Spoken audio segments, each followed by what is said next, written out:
Sakal Gunarnavasha Vande Guru Sri Charanarabindan.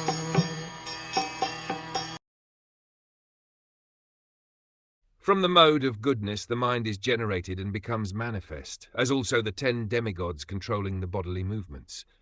Such demigods are known as the controller of directions, the controller of air, the sun god, the father of Daksha Prajapati, the Ashvini Kumaras, the fire god, the king of heaven, the worshipable deity in heaven, the chief of the Adityas, and Brahmaji, the Prajapati. All come into existence. Vaikarika is the neutral stage of creation, and Tejas is the initiative of creation, while Tamas is the full display of material creation under the spell of the darkness of ignorance. Manufacture of the necessities of life, in factories and workshops, excessively prominent in the age of Kali or in the age of the machine, is the summit stage of the quality of darkness. Such manufacturing enterprises by human society are in the mode of darkness, because factually there is no necessity for the commodities manufactured.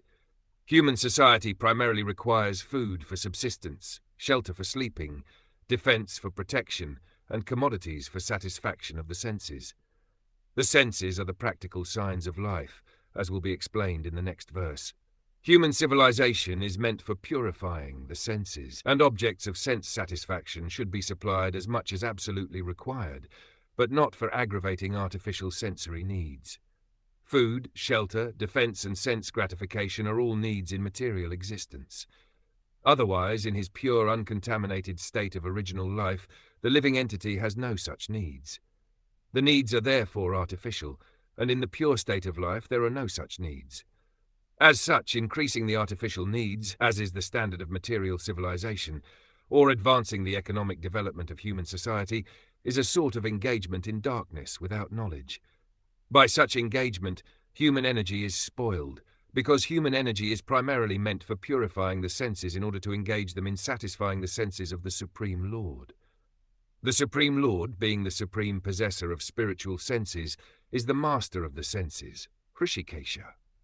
Hrishika means the senses, and Isha means the master. The Lord is not the servant of the senses, or in other words, he is not directed by the dictation of the senses, but the conditioned souls or the individual living entities are servants of the senses. They are conducted by the direction or dictation of the senses, and therefore material civilization is a kind of engagement in sense gratification only. The standard of human civilization should be to cure the disease of sense gratification, and one can do this simply by becoming an agent for satisfying the spiritual senses of the Lord. The senses are never to be stopped in their engagements, but one should purify them by engaging them in the pure service of sense gratification of the master of the senses. This is the instruction of the whole Bhagavad Gita. Arjuna wanted first of all to satisfy his own senses by his decision not to fight with his kinsmen and friends, but Lord Sri Krishna taught him the Bhagavad Gita just to purify Arjuna's decision for sense gratification. Therefore Arjuna agreed to satisfy the senses of the Lord, and thus he fought the battle of Kurukshetra, as the Lord desired. The Vedas instruct us to get out of the existence of darkness and go forward on the path of light. The path of light is therefore to satisfy the senses of the Lord. Misguided men, or less intelligent men, follow the path of self-realization, without any attempt to satisfy the transcendental senses of the Lord, by following the path shown by Arjuna and other devotees of the Lord. On the contrary, they artificially try to stop the activities of the senses yoga system, or they deny the transcendental senses of the Lord, Jnana system. The devotees, however, are above the yogis and the jnanis, because pure devotees do not deny the senses of the Lord. They want to satisfy the senses of the Lord. Only because of the darkness of ignorance do the yogis and jnanis deny the senses of the Lord, and thus artificially try to control the activities of the diseased senses. In the diseased condition of the senses, there is too much engagement of the senses in increasing material needs. When one comes to see the disadvantage of aggravating the sense activities, one is called a jnanis.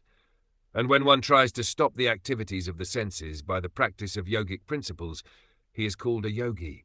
But when one is fully aware of the transcendental senses of the Lord and tries to satisfy his senses, one is called a devotee of the Lord. The devotees of the Lord do not try to deny the senses of the Lord, nor do they artificially stop the actions of the senses, but they do voluntarily engage the purified senses in the service of the master of the senses, as was done by Arjun, thereby easily attaining the perfection of satisfying the Lord, the ultimate goal of all perfection.